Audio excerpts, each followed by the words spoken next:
Atlantic City is still a casino town, but significant efforts are on the way to make it more of a non-casino destination as well.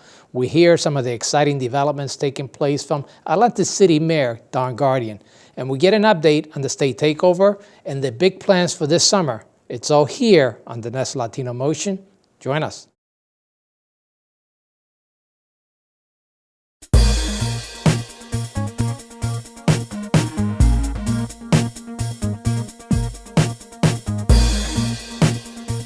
Choose quality, value, distinction. Choose Stockton. Latino Motion with Bert Lopez is presented by Latino Motion Public Affairs Media, a New Jersey nonprofit corporation, and Stockton University. This edition of Latino Motion with Bert Lopez is brought to you by the HD Studios at the campus of Stockton University. Funding for Latino Motion is provided by Atlanticare, healthcare you can believe in. Atlantic City Electric, energy for a changing world. And South Jersey Gas. Welcome to Latino Motion, a weekly interview show highlighting issues impacting New Jersey's Latino community while advancing understanding of Latino cultural heritage and contributions to our society. And here is your host, Bert Lopez. Buenos dias and welcome to Latino Motion. Atlantic City is still a casino destination, but there are significant efforts to make it a more attractive place for non-casino tourism. Joining me to discuss this and much more is the Mayor of Atlantic City, Mayor Don Guardian. Mayor, welcome to Latino Motion. Great to be back on Latino Motion, Bert. And I know the casinos are very important for Atlantic City, very important for the region and the state, but there are some of these significant efforts that are underway to make it more attractive for those non-casino activities. Tell me a little bit about some of those efforts. Sure. So, for 30 years or so, Atlantic City had the monopoly on gaming outside in Nevada. We didn't have to be good. If you wanted to gamble, you had to come to Atlantic City. We lost that about 6 or 7 years ago. And as you know, through competition with more than 30 casinos in the Northeast, we lost 5 of our casinos. Luckily, the 6 that are remaining now are doing very well. They're healthy. But I think you can see they already jumped. You don't go to a casino for a casino anymore. You're going there for a resort. So you're going to enjoy really cool clubs at night. You're going to be staying for the spa. You're going to be hitting restaurants and recognizing the names of the people cooking there because you see them on the cooking channel. And then, of course, the conventions are always good. And as part of the entertainment complex is gaming. It's still the only place in this area that has the beaches and so what happens is now, besides gaming, why do you come to Atlantic City? Because the people we're drawing now really aren't coming for gaming as their primary reason. They're coming there for a secondary reason. Certainly the walk has helped with more than 125 stores that line the entrance to the city. You can pretty much find anything that you want. And I'm real proud to say that Atlantic City has become a foodie town. So we have more than 150 restaurants, cool hip places and fine dining as well. Let's talk about one of those exciting new venues that might be coming over in Tennessee Avenue. Last year, a couple of guys from Atlantic City asked me to come and visit them in Philadelphia. They told me that they were doing pop-up parks. Basically, they took an area that was down and out. They found a field. They cleared it. They brought in some food trucks, some music, and they got people to come and party. They looked around. They saw that housing was cheap or property was cheap, and they started to invest. Where they've done that 5 and 10 years ago in Philadelphia, what you've seen pop up is cool little coffee houses, a couple of bars, and new housing. And so the idea became logical for Atlantic City. We've never connected the boardwalk with the rest of the town. You kind of go up to the boardwalk, you hang there, you don't feel comfortable walking down. Tennessee Avenue is basically an empty block, and so it became perfect. If you're in town, you got at St. James, which which is just on the corner, the Irish Pub, and you have Piccalilli's, which is still the best chicken wings in town. But you have a couple of guys that invested in a couple of other buildings that are going to be opening up a coffee house and a pub.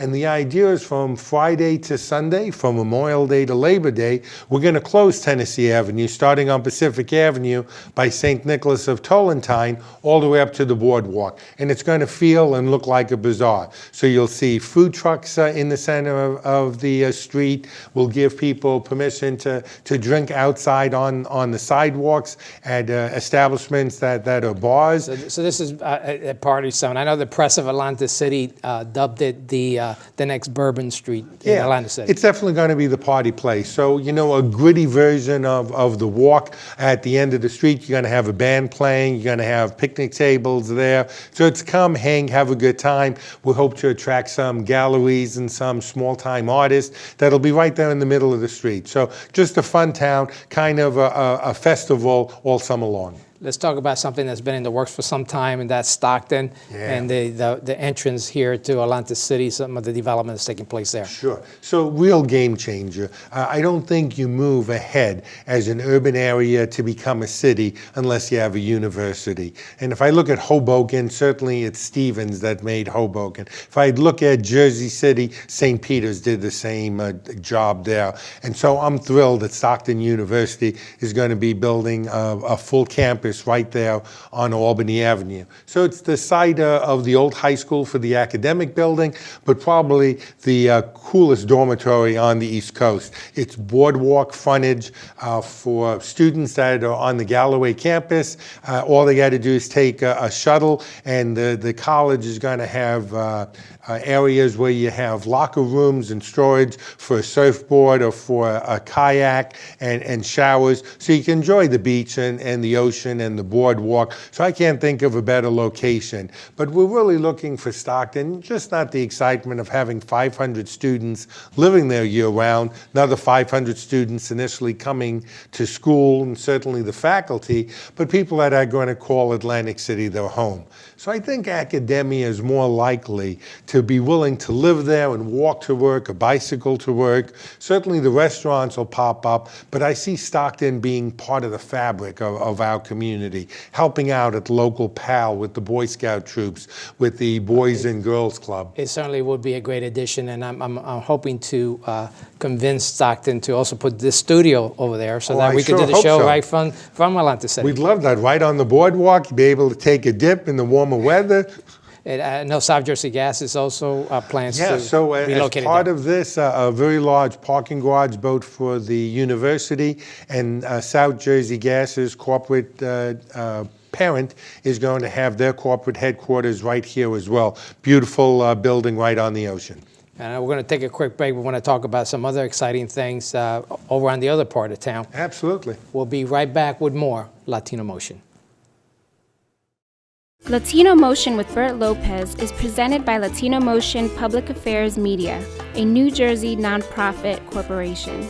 Join us online at www.latinomotion.tv. Find us on YouTube, Facebook, and Twitter. We encourage your comments and contributions for show topics. Welcome back to Latino Motion. We're talking about some exciting developments that are taking place in Atlanta City with the mayor of Atlanta City, Mayor Don Guardian. Mayor, we're just talking about some of the exciting things that are taking at the entrance of Atlanta City with the Stockton and South Jersey Gas. And I want to talk a little bit what's also happening over on the inlet and some of the developments taking place there. Sure. So, we're thrilled that Bart Blatstein of Philadelphia fame bought the Showboat. He was able to open it up as a hotel only right now. And I think it's still a year away before he develops it to the full entertainment complex that he's interested in. But a couple of things happening around the Showboat. First of all, right in front of it, in an area that was cleared for the development more than 50 years ago, the Burai family out of New Brunswick is building 250 units a very upscale housing called the Beach at South Inlet. 250 units of housing, granite countertops, stainless steel appliances, hardwood floors. Going to be a great rental property there. Swimming pool will be part of that complex, and it'll only be a block from the ocean. They've broken ground on that project last month, and you'll see that coming up this summer, and it'll be ready in 2018. Also, the boardwalk was just about shot, really going back almost to 1962, patched and repaired since that time, and this is the area just above where Revel was, above the Showboat, heading toward Brigantine. Boardwalk completely removed last summer, and now I can tell you I'm very excited that it's rebuilt. So from the Showboat, you'll see a brand new boardwalk. If you go up now, this week, in the middle of the winter, you'll see that we have the planking down, and we have railing and lighting going on. It takes you all the way to the end of the island by the Brigantine Inlet, and then it makes a left, and it brings you down to Oriental Avenue. For the last 18 months, the Army Corps of Engineers has been building bulkheading and rock jetties along the inlet, because that's where we get hit really bad by nor'easters. And so it's foolish to just build a boardwalk that we know is going to be taken out by the first bad nor'easter. At the steel pier, the Catanosa brothers have started construction on what will be a 22-story high observation wheel. So it'll have individual cars. They'll be heated and air conditioned. They'll have a liquor license. She'll be able to grab a beer and a burger, or a mimosa and an omelet, and you'll be able to take this observation wheel 22 stories high, 225 feet. Going to be pretty exciting, both for your view over the ocean and indeed over the entire island. I know that there's a lot of working going on for the summer to get ready for the summer, very big for the city. And before we get to that, I want to talk about some of the issues that are taking place with the state and the state takeover. Sure. Tell me a little bit about where it stands. We actually do have a state takeover of the city. Yeah, no question. So still at war with the governor, still at war, unfortunately, as a city with the state. We lost the last battle, and that was allowing the state to have a takeover of the city. So I have an occupational fort. It's the Chiesa law firm that's down here. They have significant authority if they want to use it. Luckily, they haven't used a whole lot of it. So from day to day, there's not a whole lot of change. If you come to the city, whether it's a marriage license or a death certificate, where they're picking up trash and recycling, we're fixing the potholes, and we're working with police and fire to make sure public safety and public service is intact. Recreation is on, transportation for senior citizens, all on, but they are reviewing both police and fire contracts, and that's an ongoing process as we speak right now, and they've made significant success with some of our debt. So they've been negotiating with Borgata. And the city, that's very important. You were in the hook for a lot of money there. Very important, yeah. So almost $500 million in debt. With Borgata settling now, they're going to eat about $72 million of what we owe them, and we're going to owe them $72 million. We had a plan to help the city get back. The city rejected it, but one of the part of the plans was actually having a bonded debt payment that we would make to the state. So the state would guarantee a bond. We'd be able to use the state's bond rating for the $72 million and pay back Borgata. So that's moving ahead. We're excited about that. We were worried when we talk about $500 million, almost $90 million of that was anticipated tax appeals from casinos for last year. But I can tell you, with Borgata selling half the property for $900 million, it was only valued, the total property, at $850 million. So it's worth $1 billion more now than it was just a year ago.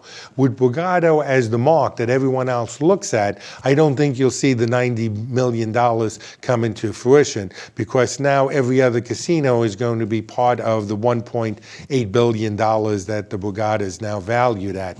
Next big item for the state and the takeover is going to be about $32 million that we still owe to MGM in a tax appeal for the vacant land between Harrah's and Borgata. And that's what the state's working on right now. So at least we're making some significant Making progress. some big progress. I can tell you that about $40 million of that debt was also retired on January 1st. We have another $30 million that'll be retired next January 1st. So it's important for the debt to be reasonable because it has to be something that's sustainable in terms of our budget. Right. Our budget was about $262 million.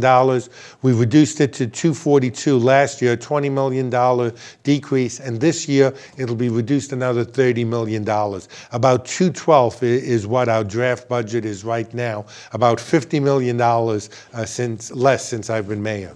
We want to talk about the things that are happening for the summer. We're going to take a quick break. We'll be right back with more Latino Motion. Latino Motion with Bert Lopez is presented by Latino Motion Public Affairs Media, a New Jersey nonprofit corporation. Join us online at www.latinomotion.tv. Find us on YouTube, Facebook, and Twitter. We encourage your comments and contributions for show topics. Welcome back to Latino Motion. I'm here with Mayor of Atlantic City, Mayor Don Guardian, discussing some of the thrilling events that are taking place this summer in Atlantic City. Mayor, tell me a little bit about the summer. I know there's a lot of things happening this summer, some great events, and you're preparing for it. So tell me about those events. You got it. You know, we want to remain the entertainment capital of the Jersey Shore. I'm afraid I can't tell you who the big name is going to be for the beach concert, but we're down to two, and I can tell you both of them is going to excite you, me, and all our families. So it's going to be across the board. The first one we're trying to book maybe a week before July 4th, last week of June, or maybe the first week of July. So it'll be early on. Be a big name. We'll have paid seating in the front, but then we'll have another 50,000 free seats as well. And then, of course, all of the special VIP seating. And then about a month after that, the stage is going to stay up all summer long for the month. And we're going to have the next event actually be a music festival. So we'll have music all day long. And then in between, CRDA is going to be announcing how they're going to allow individual groups that would like to have a special festival, because we'll have the stage, sound system, lighting. Oh, maybe it's a good opportunity to get a Latino festival. A great Latino festival opportunity for a weekend or for a weekday right there on the beach. But it's not just the beach. You know, we certainly want to tell you, for the 15th year, the Chamber of Commerce is going to be bringing back the fabulous air show that brings in at least 500,000 people to Absecon Island, and that'll be in August as well. And then the road rally, sponsored by Red Bull last year, was live on NBC. This year it's going to be one of the finals for the Red Bull Rally. It'll be 2 days, a Saturday and Sunday, over in Beta Field. Real exciting. Small stock cars go up to 100 miles an hour. They actually designed the road work just a week before they actually get there. But you'll see the cars going off dirt mounds that are 2-story high. So that's an exciting event. And then we have a couple of triathlons, the big one being Ironman. And my hat's off to all of the people with Ironman, because this was rated the #1 large triathlon in the United States, the Atlantic City event. And that's broadcast nationally. That's broadcast nationally as well. That's a great fun event too. So a couple of festivals going on as well, both on the beach and back at Beta Field. And then in September, we're going to be bringing in a country weekend with a food truck jamboree. So a pretty exciting, fun-filled summer down at the Jersey Shore. And then, of course, a whole lot of entertainment both at the casinos and at Boardwalk Hall. Let's talk a little bit about Beta Field. You mentioned Beta Field. What's the future of Beta Field? Yeah, so I have to tell you, although there's no formal plans, I really have to think, where's Stockton University in Atlantic City going to be in 5, 10, 20 years? That's what I'm trying to prepare for. We have about 140 acres. I think we need to save 30 or 40 acres, convince the state they need to buy it for Stockton's future. An athletic center, sports fields, dormitories, other uses, I think, would be perfect for Beta Field and Stockton. Great combination there. But more important, I think Stockton University in Atlantic City is going to have a great research and development park. That's what I envision being the future of Stockton. So in addition to the undergraduate and the graduate programs, I think you'll see individual corporations that'll get grants. And so we're looking at R&D facility that's going to specialize in ocean life and everything to do with the ocean. And I think that'll be an exciting part. Probably 100 to 150 permanent jobs and allow up to 500 students to be part of that program as well. So the 6 casinos that are remaining, are they doing anything different to preserve that market? Yeah, so as I mentioned, they used to have about 95% of all the money that they brought in just come from the casino floor. Now it's about 70%. So $2.6 billion in gaming revenue, but $3.9 billion is what they actually bring in when you think of the rooms, the special shows, all of the food. So the great spas, certainly the really cool clubs that the casinos have brought to Atlantic City is all part of the entertainment complex. And as I mentioned, great dining all around Atlantic City. You still see them continuing to try to attract more non-gaming attractions. Yes, to their, I do. their I properties. think you see that, we want to become the cool, hip place for millennials to hang and things. And eventually we hope that they see it as a second home market. They come down, they live, they're able to walk down to a coffee house in the morning and crawl back from a bar at the end of the night. So in spite of all the issues, Atlantic City is still a great place to come and visit. It's a great place, and it's a great place for the future. It's going to be going to new depths we've never reached before. So we've always been single-minded, casinos or conventions. But the future of Atlantic City is going to be an urban environment that's going to be multicultural, that's going to be a cool, hip place, and have the boardwalk and the beach as well as everything else. Oh, perfectly stated. Thank you, Mayor, for sharing that information. And thank you for joining us at home once again here on Latino Motion.